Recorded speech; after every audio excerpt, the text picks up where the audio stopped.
तो हमारे पार्लियामेंट के अंदर 43% पॉलिटिशियंस ऐसे हैं जिनके ऊपर क्रिमिनल चार्जेस हैं, और उसमें से 29% ऐसे हैं जिनके ऊपर मर्डर, रेप, फिरौती, ये सारे चार्जेस हैं। और ऐसा नहीं है कि खाली एमपीज ही हैं, हमारे एमएलए भी इसमें पीछे नहीं है। अगर मैं 2015 दिल्ली इलेक्शन की बात करूं तो उसमें 70 में से 43 नेता ऐसे जीत के आए थे जिनके ऊपर क्रिमिनल चार्जेस थे। और अगर करंट की बात करें तो 37 एमएलए ऐसे हैं जिनके ऊपर क्रिमिनल चार्जेस हैं। और ये ऐसा नहीं है कि किसी ने आरोप लगा दिया या एफआईआर है, ये वो चार्जेस हैं जो सुप्रीम कोर्ट के अंदर फ्रेम हो चुके हैं। मतलब पुलिस गई है वहां पे, उसको एविडेंस कंफर्म हुए हैं, आई विटनेसेस मिले हैं, ये वो चार्जेस हैं। ये प्रॉब्लम तो बहुत ही छोटी सी है कि पार्टीज क्रिमिनल्स को टिकट ना दें और लोग क्रिमिनल्स को वोट ना दें, लेकिन इस छोटी सी प्रॉब्लम के लिए 1999 से लड़ाई चल रही है और अभी तक इसका सॉल्यूशन नहीं हुआ है। 1999 में एसोसिएशन फॉर डेमोक्रेटिक रिफॉर्म, जिसे एडीआर नाम से ज्यादा जानते हैं लोग, इन्होंने जो भी क्रिमिनल्स हैं पॉलिटिक्स में, इनके लिए एक पीआईएल डाली दिल्ली हाई कोर्ट में, और दिल्ली हाई कोर्ट ने उसको एक्सेप्ट भी कर लिया। जब दिल्ली हाई कोर्ट ने ये पीआईएल एक्सेप्ट की थी तो ये चीज़ वहीं ख़त्म हो गई थी। ये जो नेता जिन्हें हम जिता के लाते हैं ना, ये सब लोगों ने मिल के उस पीआईएल के अगेंस्ट में सुप्रीम कोर्ट में अपील कर दी। जब सुप्रीम कोर्ट से भी इनकी अपील खारिज हो गई तो हमें वो देखने को मिला जो हमने कभी नहीं देखा था, ये सारी पार्टियां एक हो गई। जब हमारे देश की सिक्योरिटी की बात आती है, उरी अटैक हो गया, बालाकोट हो गया, या हमले वाली सिचुएशन बनती है, तब भी ये पार्टियां एक नहीं होती। लेकिन इस चीज़ के लिए ये सारी पार्टियां एक हो गई थी, और ये सारी चीज़ें एक ही जगह आके फंस जाती हैं। इंडिया के कानून के हिसाब से जब तक किसी भी आदमी के ऊपर फाइनल जजमेंट नहीं आता तब तक वो बेकसूर है, और उसी चीज़ का फायदा उठता है। अगर कोई आईएएस पीसीएस की तैयारी कर रहा है और उसके ऊपर क्रिमिनल चार्जेस हैं तो उसे ऑफर लेटर नहीं मिलेगा। यहाँ तक कि क्लर्क की जॉब के लिए उसको दिक्कत आ जाएगी। लाखों कैदी ऐसे हैं जिन पे अभी जजमेंट नहीं आया है, जो अंडर ट्रायल है, उनको जेल में डाल रखा है। तो ये सारी चीज़ें जो एप्लीकेबल होती हैं सिर्फ पॉलिटिशियंस के लिए होती हैं, बाकी किसी के लिए नहीं। इतने बड़े सांसदीय क्षेत्र में पार्टियों के लिए इतना मुश्किल हो जा रहा है ऐसा कैंडिडेट ढूंढना जिसका कोई क्रिमिनल रिकॉर्ड ना हो। एडीआर की रिसर्च के हिसाब से क्रिमिनल कैंडिडेट के चांसेस 3 गुना ज्यादा होते हैं जीतने के क्लीन कैंडिडेट के मुकाबले। एक क्रिमिनल कैंडिडेट मनी और मसल पावर का परफेक्ट कॉम्बो बन जाता है। पार्टी के लिए फंडिंग इकट्ठी करनी हो, self financing, black money, campaigning के लिए फाइनेंस इकट्ठा करना हो, हर एक चीज में माहिर होते हैं। इसलिए पॉलिटिकल पार्टीज की ये पहली पसंद बन जाती है। पहले लोग इतनी डिमांड में नहीं थे, पहले वही भीड़ इकट्ठी करना, बूथ कैप्चरिंग, इन्हीं सब चीज़ों तक ये लोग लिमिटेड थे। लेकिन ये जैसे से इनकी वर्सेटैलिटी बढ़ती गई, ये पॉलिटिकल पार्टीज की पहली पसंद बनते गए। यार पार्टीज की मजबूरी तो समझ में आती है, लेकिन कास्ट और सिस्टम फेलियर की वजह से लोगों की भी मजबूरी बन जाती है इनको वोट देना। आज की डेट में यार एफआईआर करने के लिए भी आपको जुगाड़ की जरूरत होती है, लेकिन वहीं अगर आप अपनी कास्ट वाले नेता के पास जाओगे तो आपका काम हो जाएगा, थोड़ा बहुत आपका हिसाब किताब देखेगा, आपका काम कर देगा वो। तो ये जो सिस्टम कमजोर है, ये मजबूर करता है लोगों को इन लोगों को वोट देने के लिए, और ये लोग पूरा ध्यान रखते हैं कि ये सिस्टम कभी स्ट्रांग ना हो। अगर तुम क्लोजली ऑब्जर्व करो तो हर नेता यही तो समझाने की कोशिश कर रहा है कि सिस्टम सारा खराब है, सिस्टम में ये कमियां हैं, और मैं तुम्हें इस सिस्टम से बचा लूंगा।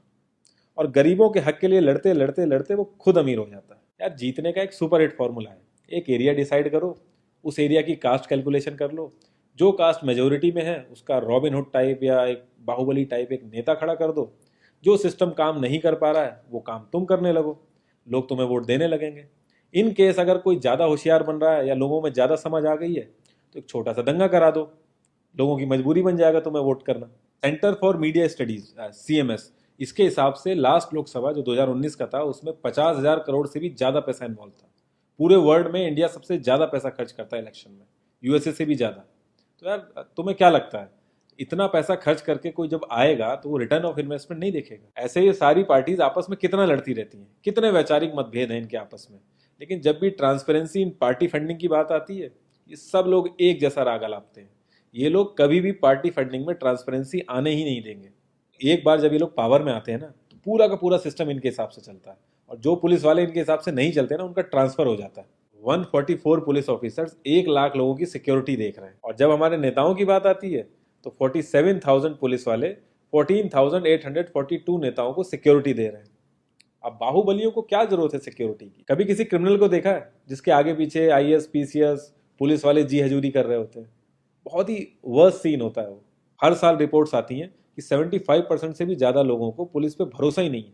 इंडिया एक लौती ऐसी जगह है जहां पे पुलिस को देख के इंसान सेफ फील करने की बजाय डरता है। एक 15 साल के बच्चे तक को पता है कि आईपीएल में सट्टा लगाने के लिए किसके पास जाना है, लेकिन हमारी पुलिस को नहीं पता।